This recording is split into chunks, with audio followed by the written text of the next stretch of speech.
ನಮಸ್ಕಾರ ಎಲ್ರಿಗೂ ಮನೆ ತಿಂಡಿ ತಿನಿಸು ಚಾನಲ್ಗೆ ಸ್ವಾಗತ. ನೀವು ಮೊದಲನೇ ಸಲ ನಮ್ಮ ಚಾನಲ್ಗೆ ಬಂದಿದ್ದೀರಾ ಅಂದರೆ ಸಬ್ಸ್ಕ್ರೈಬ್, ಲೈಕ್, ಶೇರ್ ಮಾಡೋದನ್ನು ಮರಿಬೇಡಿ. ಇವತ್ತು ನಾವು ಈರುಳ್ಳಿ ಪಕೋಡ ಹೇಗೆ ಮಾಡೋದು ಅಂತ ನೋಡೋಣ. ಇದಕ್ಕೆ ಬೇಕಾಗಿರೋ ಪದಾರ್ಥಗಳು ಈರುಳ್ಳಿ, ಕರಿಬೇವು, ಹಸಿಮೆಣಸಿನಕಾಯಿ, ಕಡಲೆ ಹಿಟ್ಟು, ಅಕ್ಕಿ ಹಿಟ್ಟು, ಉಪ್ಪು, ಅಚ್ಕಾರದ ಪುಡಿ, ಓಂಕಾಳು, ಎಣ್ಣೆ.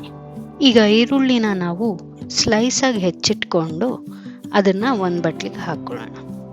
ಇದ್ರ ಜೊತೆಗೆ ಸಣ್ಣದಾಗಿ ಹೆಚ್ಚಿರೋ ಹಸಿಮೆಣಸಿನಕಾಯಿ, ಸಣ್ಣದಾಗಿ ಹೆಚ್ಚಿರೋ ಕರಿಬೇವನ್ನು ಹಾಕ್ಕೊಳ್ಳೋಣ. ಅದಕ್ಕೇ ಒಂದು ಚಮಚ ಉಪ್ಪು ಹಾಕಿ ಆ ಈರುಳ್ಳಿ ಎಲ್ಲ ಸ್ಲೈಸ್ ಆಗಿರೋದು ಬಿಡಿಸ್ಕೊಳ್ಳೋಂಗೆ ಚೆನ್ನಾಗಿ ಕಲಿಸ್ಕೊಳ್ಳೋಣ.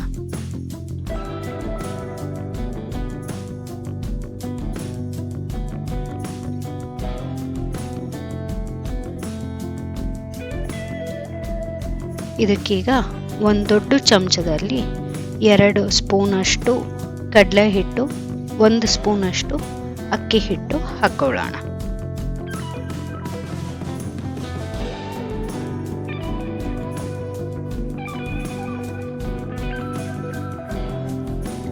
ಅದ್ರ ಜೊತೆಗೇನೆ 1 ಚಮಚದಷ್ಟು ಅಚ್ಚ ಖಾರದ ಪುಡಿನೂ ಹಾಕ್ಕೊಳ್ಳೋಣ.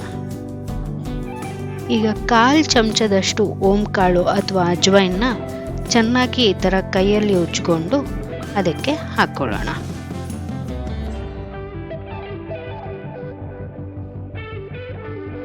ಈಗ ಇದೆಲ್ಲವನ್ನು ಚೆನ್ನಾಗಿ ಕಲಿಸ್ಕೊಳ್ಳೋಣ.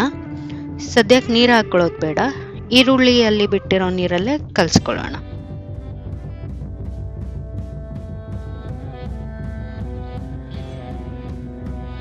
ಇದಕ್ಕೆ ಮಧ್ಯದಲ್ಲಿ ಸ್ವಲ್ಪ ಬೇಕಂದರೆ ಇಂಚೂರು ಕಡಲೆ ಹಿಟ್ಟು, ಅಕ್ಕಿ ಹಿಟ್ಟು ಹಾಕಿ ಪಕೋಡ ಹದಕ್ಕೆ ಮಿಕ್ಸ್ ಮಾಡ್ಕೋಬೇಕು. ಈಗ ಚೆನ್ನಾಗಿ ಒಂದ್ಸತಿ ಕಲಿಸ್ಕೊಂಡಾದ್ಮೇಲೆ ಇದಕ್ಕೆ ನೀರು ಬೇಕಂದರೆ ಒಂದೇ ಒಂದು ಹನಿ ನೀರು ಹಾಕ್ಕೊಂಡು ಈ ವಿಡಿಯೋಲ್ಲಿ ತೋರಿಸಿರೋಂಗೆ ಕಲಿಸ್ಕೊಳ್ಬೇಕು.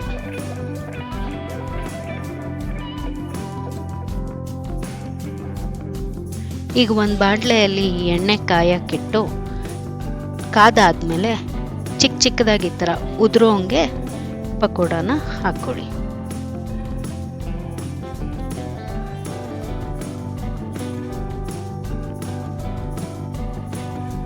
ಇದು ಚೆನ್ನಾಗಿ ಗೋಲ್ಡನ್ ಬ್ರೌನ್ ಆಗೋವರೆಗೂ ಕರ್ಕೊಳ್ಳಿ ಎಣ್ಣೆಯಲ್ಲಿ.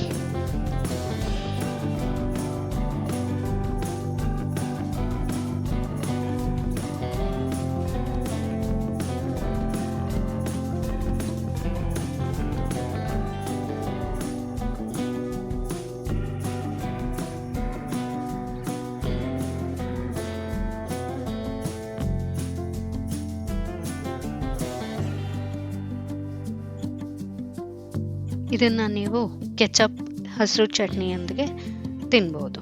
ಈ ರೆಸಿಪಿ ನಿಮಗೆ ಇಷ್ಟ ಆಗಿದ್ರೆ ಸಬ್ಸ್ಕ್ರೈಬ್, ಲೈಕ್, ಶೇರ್ ಮಾಡೋದನ್ನು ಮರಿಬೇಡಿ. ಧನ್ಯವಾದಗಳು.